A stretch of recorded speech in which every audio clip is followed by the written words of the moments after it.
Right, so now we're going on to the 9th session.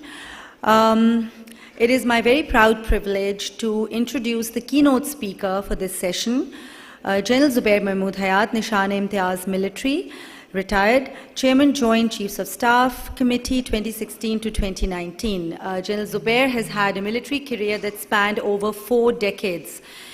His key staff appointments have included, I'm just naming a few of them, Army and Air Advisor, United Kingdom, Director General Staff Duties at General Headquarters, Director General Strategic Plans Division, Chief of General Staff, Pakistan Army.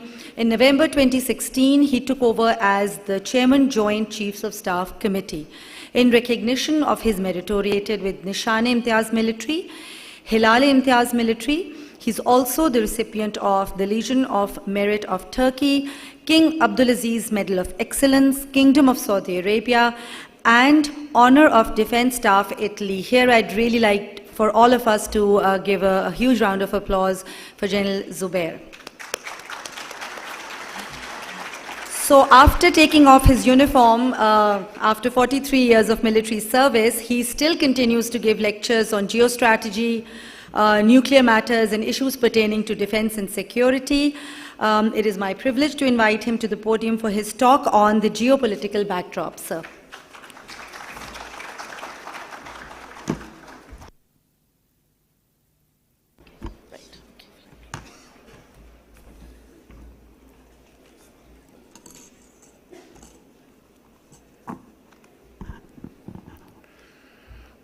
أعوذ بالله من الشيطان الرجيم بسم الله الرحمن الرحيم. I'm delighted to be here in the Leaders in Islamabad Summit 2022. Thank you, Aswa, and thank you, Nutshell, for giving me this honor. I'm aware that yesterday you had brilliant sessions and also this morning, and I hope that today's in the evening sessions also will be equally entertaining and informative. Trying to lay out the geopolitical context or backdrop in 20 minutes is like trying to play a test match in T20, but I'll try my best. And what I intend doing is, as I said, is in 20 minutes give you my flavor of the geopolitical context, and then next about 10 minutes or so take 3 to 5 questions if you have any on the subject. So let me begin by just highlighting and cherry-picking some of the key elements in the landscape of the geopolitical context. We are aware that we are passing through a pandemic of a proportion not seen in 100 years. 100 years. But we are also seeing and witnessing a war in mainland Europe after 75 years, after the Second World War for the first time. When I was doing my staff college, Camberley, United Kingdom, exactly 30 years from today, I recall that one of the fundamental talking points at that time was that Europe has buried war forever. Well, after 30 years, the history is back, and history is back with a vengeance. We have also seen clashes between China and India at the line of contact after 60 years, 1962 war. And so what you saw at Doklam or Galwam is not something that happens every day, every 10 years. It happened after 60 years. We've seen the United States Speaker of the House, Nancy Pelosi, visit Taiwan for the first time after 25 years. We have seen inflation in the world grow at a rapid rate, and today the world has the highest inflation that it has seen in 40 years, and this includes the European countries. The 40 years war in Afghanistan, starting in 1979, just ended about a year ago, And we are just seeing the aftermaths taking place, because it has been exactly 1 year to Taliban takeover of Kabul last year on 15th of August.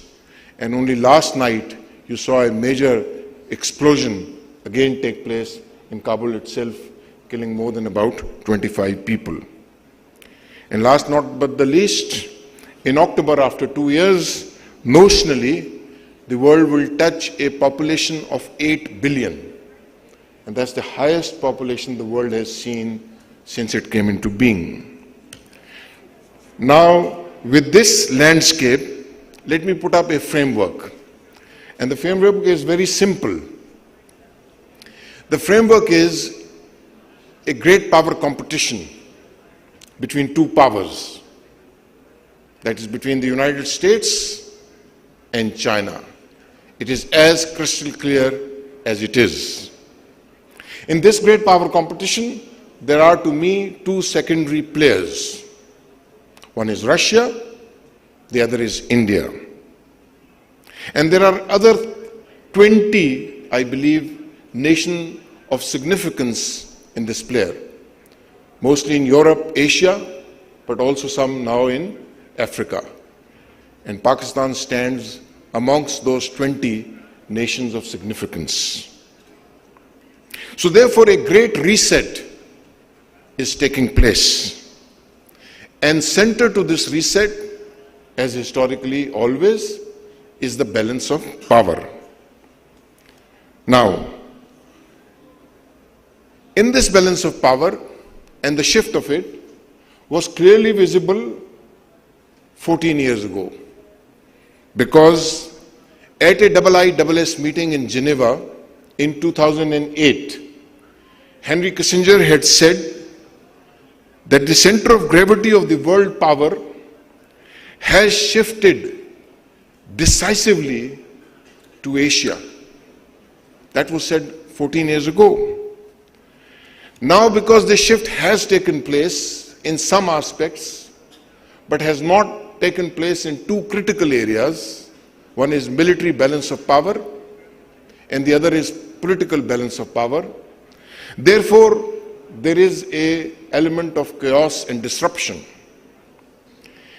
And therefore, same Henry Kissinger, this month, while giving an interview to the Wall Street Journal, he has said that I am worried about disequilibrium. He said we are at the edge of a war with Russia and China. Who is saying this? Henry Kissinger. This month.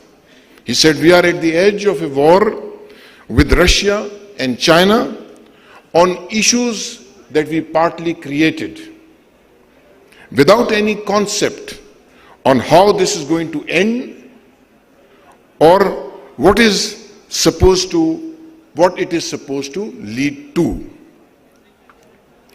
Therefore, it is no coincidence that the United Nations Secretary General, Mr. Guterres, also this month, during the 10th NPT Recon Conference in New York, has said that humanity is just one misunderstanding, one miscalculation away from a nuclear annihilation. Now, with this construct, and as I said, the primary contestation, as I said, between two powers, A, what I call as a status quo power, and B, what I call as the emerging power. So in all primary domains of political, economic, military, and technology, you see this contestation taking place. Now, as far as status quo powers are concerned, they are upping the ante. You have seen Quad, you have seen Quad Plus, you have seen Eastern Quad taking shape. In the military domain, you have seen NATO, expansion of NATO especially towards the east, and incorporation of nations which are in previous times were more neutral. You have seen a new AUKUS taking place. You've seen development of new commands, the Indo-Pacific Command. You have seen the African AFCOM coming up. You have seen Cyber Command taking shape. You have seen Space Command taking shape. And also you have seen development and deployment, both of laws, that is lethal autonomous weapon systems, and hypersonic weapon systems. So much is happening.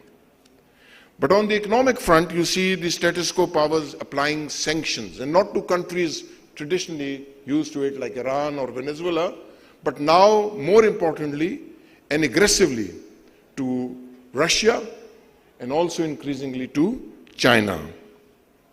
And last but not the least, the status quo powers are actually flirting with a new form of currency in the form of digital currency, which will move away from the traditional base, both of oil or gold. As for emerging powers are concerned, they are relatively catching up on political domain. They have a construct called the SCO, of which obviously Pakistan is also a member. But in the military domain, you can see telltale signs of increased cooperation in development of hypersonic weapon systems, but also development and deployment of ballistic missile defense systems called the BMDs. On the economic front, they have the biggest ticket in the town, that is the BRI, the Belt and Road Initiative. But they also are evolving their own banking system, the AIIB being the central part of that strategy. In technology, they are now competing, and therefore you see Huawei taking a leading role. You see 5G being contested, 6G now being deployed in China. You see artificial intelligence and cloud computing also in these powers taking place. Now, with this pursuit by the two powers, Europe, unfortunately, has lost its steam. And after Brexit and some other countries wanting to leave, and the two Central European powers also changing their strategic orientation, Europe is now increasingly leaning on the shoulders of the United States. Gulf, the bedrock of which was oil, because oil underpinned its political and its military and security context. Because oil is evaporating, maybe no more in next 30 years, but more definitely decreased relevance in next 10 years, the relevance of Gulf is under question. And therefore you see new constructs like the Abraham Accord or the Abraham Accord Plus taking shape.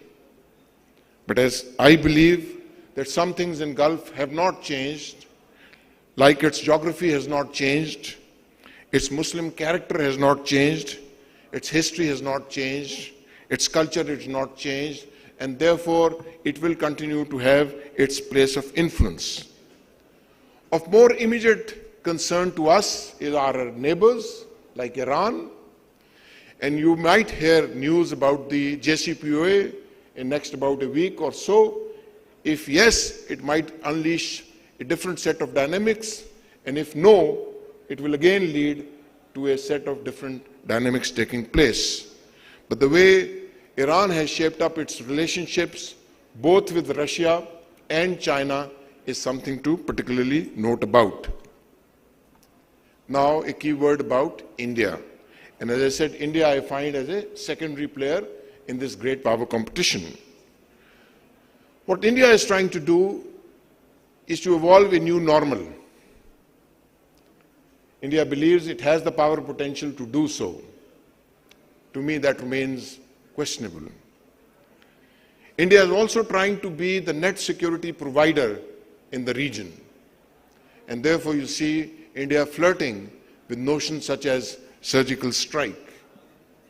What India is confronted with is a 1,000-year-old challenge in the shape of Hindutva and the RSS, the octopus that I call, that has engulfed the Indian state. It is no longer the India of Nehru or Gandhi. It is now the India of Modi and Yogi. And therefore we have seen how India has actually taken actions with regard to Kashmir, the 370, the 35 Alpha, and how minorities in India, more specifically the Christians and Muslims, are being prosecuted and pushed towards a genocide. India is also trying to position itself militarily, and therefore this concept of linking Pacific with the Indian Ocean, the Indo-Pacific context, in this it has already engaged in major agreements like the COMCASA, the COMCASTA, the LIMUA, the SISMUA. These are those foundational military agreements which India has actually crafted and has put on the table. But it is also acquiring massive arms. India has been the largest importer of conventional arms for the last 15 years. But recently it acquired S-400 from Russia and any other nation, Turkey is the only other exception, which would have acquired S-400 would have come under sanctions because of an American law, the CASTA. But obviously there is a waiver on that account, and India is the only country not only that has acquired, but has also deployed those weapon systems, the S-400. And interestingly, the deployment, initial deployment, is not against China, it is predictably towards Pakistan. So therefore, in this geopolitical context, the major underpinnings which drove the economies like oil, like gold, like human labor, they are on the recess. And new elements such as data, technology, and certain key materials are in play. So we are seeing the birth of a new world order. So let me try and conclude. And I ask three questions.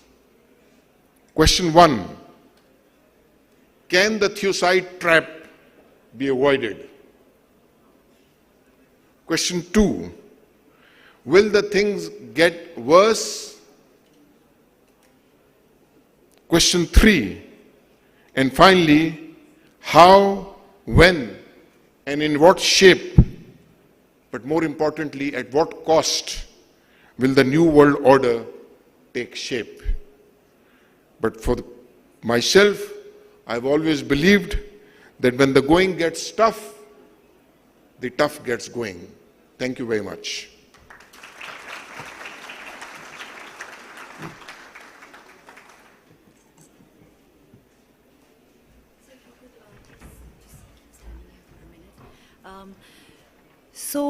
If there are any questions, we have a Q&A session. So, General Zubair, if you would, I would request you to please stay at the podium. I'll go down, and the floor is open now for any questions that you may have from Sir Zubair. Sir. Yes, sir.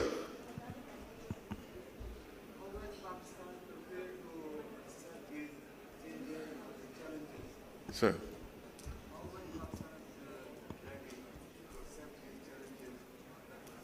Okay. I think the question that is asked is how well Pakistan is positioned to accept these new challenges. That's the question.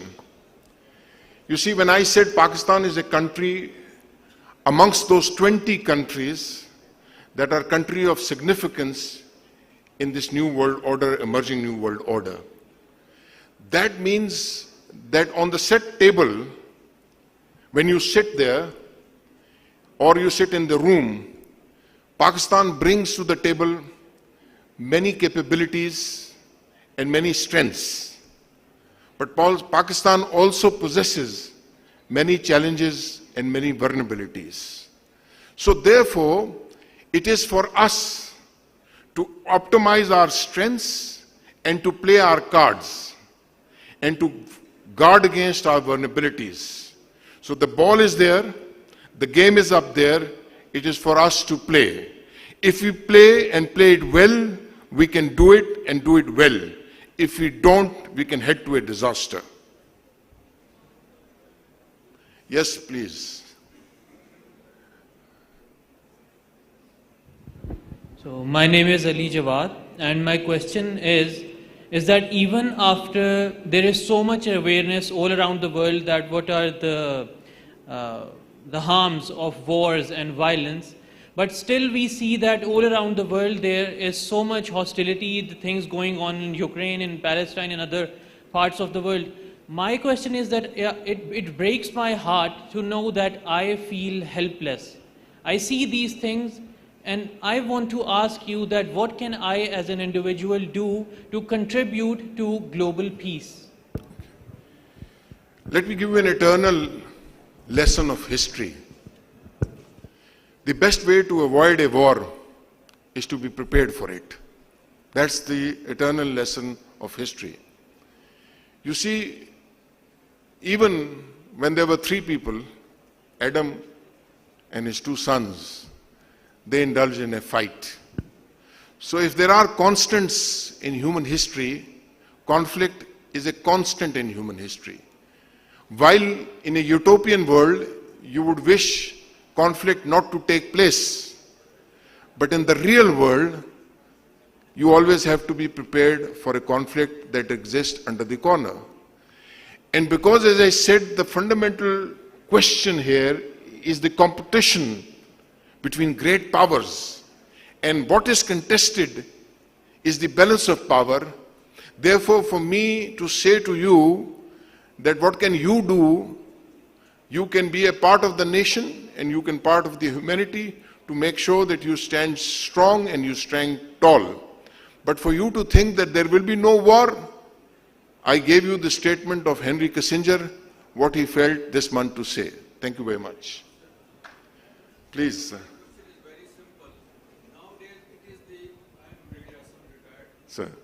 The economies play a more important role than the military powers. Sir. So unfortunately, as we see today, where Pakistan is placed, one feel little depressed. So what are the way and what we can be the way forward to rise the economy of the country so that we are at par, particularly since that we are among the 20 important nations to play our role. Thank you, sir. Thanks. My question, sir, my lecture today is not specific to Pakistan. I just gave a broader geostrategic overview. Obviously, I did cover Pakistan in that context. Sir, the geoeconomy, geostrategy, and geopolitics. These are three parts of the triangle. If you look at the strengths of Pakistan, which I spoke about during the questions, a country of 240 million people, the fifth most populous nation on the face of the earth. According to a survey, the fourth most intelligent nation on the face of the earth. The fifth largest English-speaking diaspora on the face of the earth. As far as digital, its connectivity is concerned, one of the largest digital connectivity which now matters for the future growth that matters. What you require is known to all. You require basically fundamental corrections. If you don't pay taxes, there are cartels which will actually hijack and have an extractive economy. So these are issues that are known. The strengths are there, the vulnerabilities are there. Per se, there is nothing wrong. It still has all fundamentals in place but never put together. That's the problem. Sir, man at the end.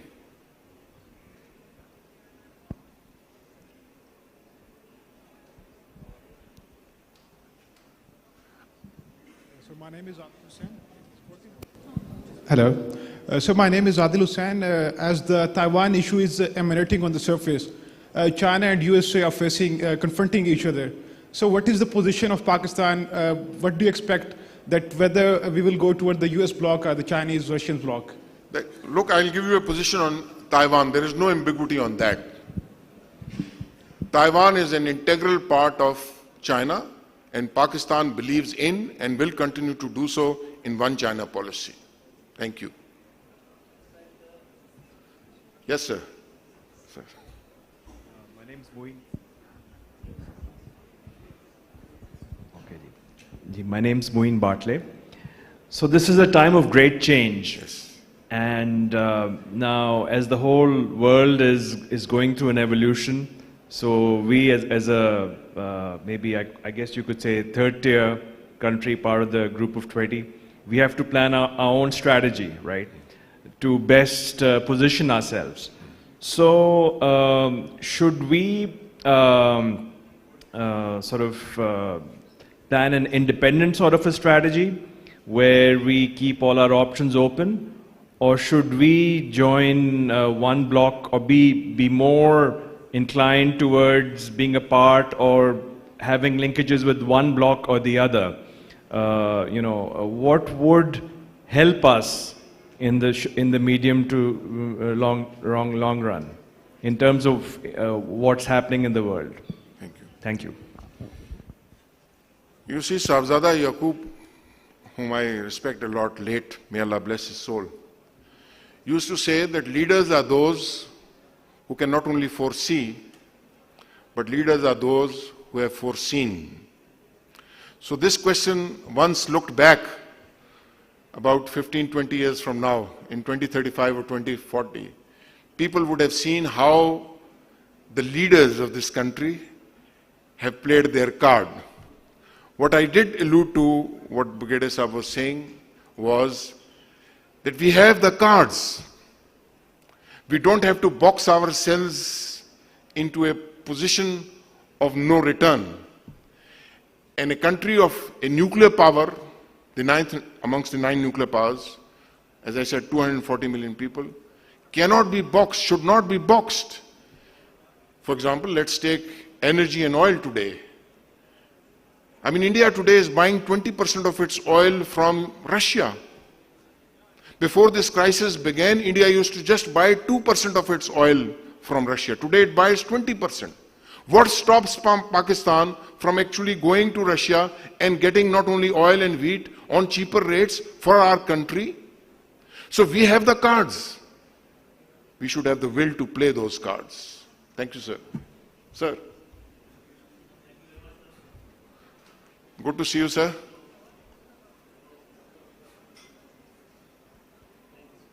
Naeem. I'm Naeem Lodi, sir.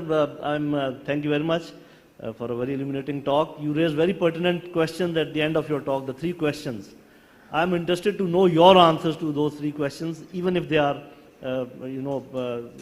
temporary or whatever you feel like. Okay. So the 3 questions that I did raise, and as a good instructor, General Lodi has leapt onto those 3 questions. He doesn't want me to leave it to the guests. The first question was, can the Thucydides traps be avoided? My strategic sense is no. Second, will the things get from bad to worse? My question is yes. And the final question was, how and when, in what shape the new world order will take place, and at what cost? To me, the cost will be so immense that humanity has not seen since its birth. My answer, sir. Yes, sir. My name is Mohammed Asfares, and my question is about the Russia-Ukraine war and the future politics after this war and the impact on Pakistan.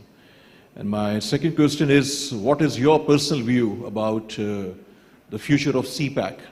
I worked with the Chinese government, I'm still working with the Chinese government, and there are many hurdles, barriers, but yes, there is a huge potential for both countries, and especially for Pakistan.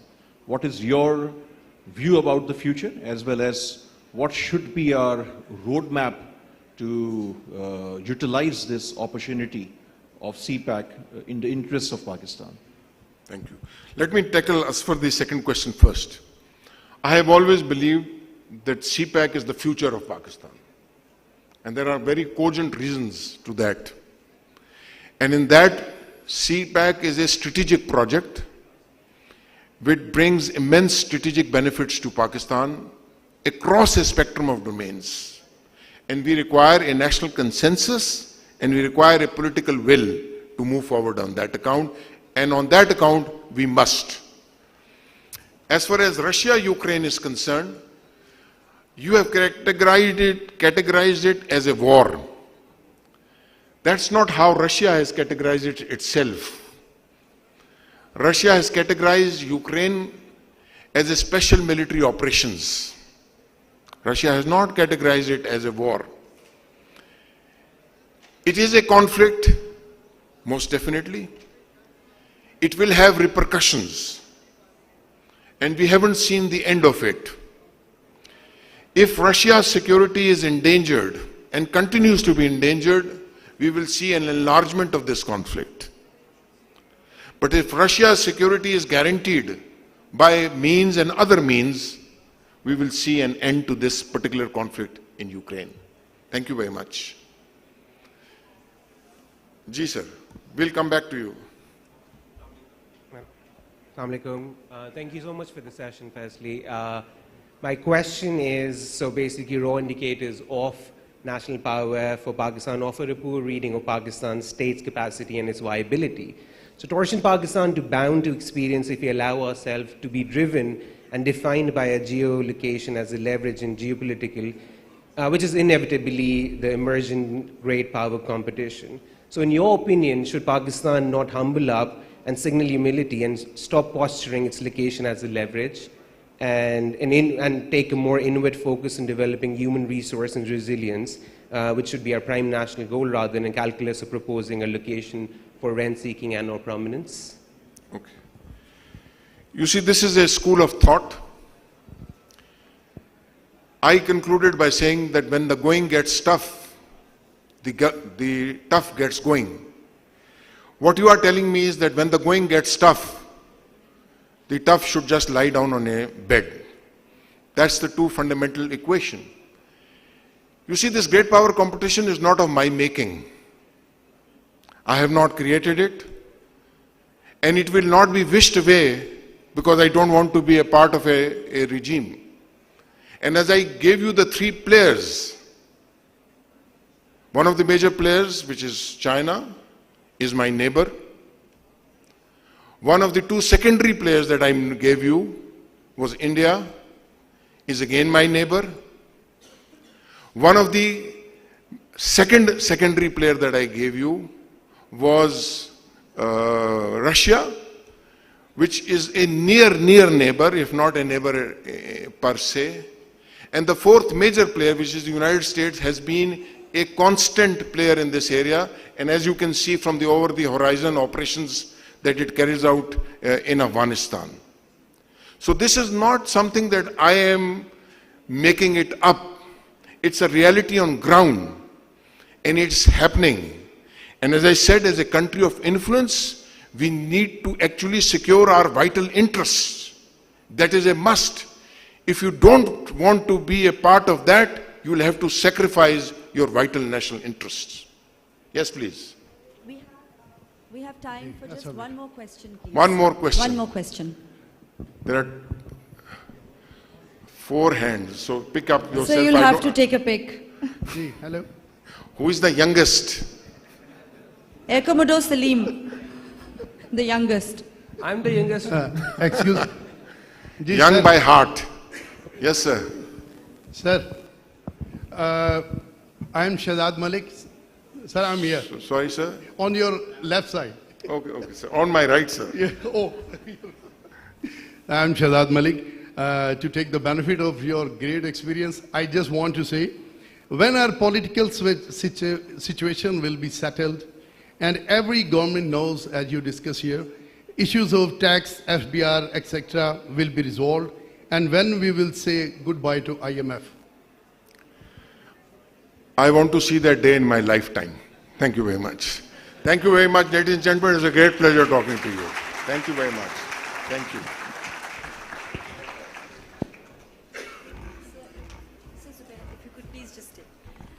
Request to our keynote speaker to please stay on the stage while I request Asfar Ehsan, founder and CEO of Nutshell Group, to please join us on the stage. And to present a small token of our appreciation, sir, I'm going to invite Air Chief Marshal Sohail Aman on the stage.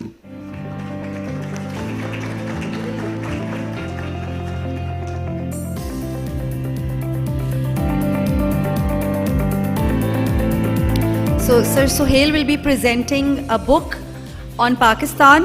The name is Pakistan, Beauty and Splendor, and the author and photographic artist is Irfan Mirza, who fell in love with Pakistan on his way to becoming a photographer. Oops.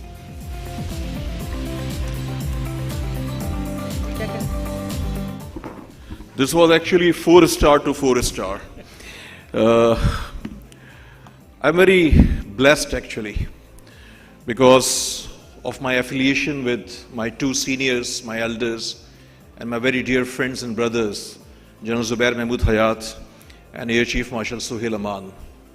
They both are outstanding Pakistanis who contributed for this country.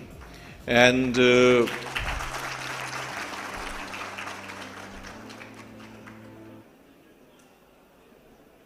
on behalf of all the delegates, I'm grateful to General Zubair Mahmood Hayat and Air Chief Marshal Sohail Aman for your contribution for our Pakistan.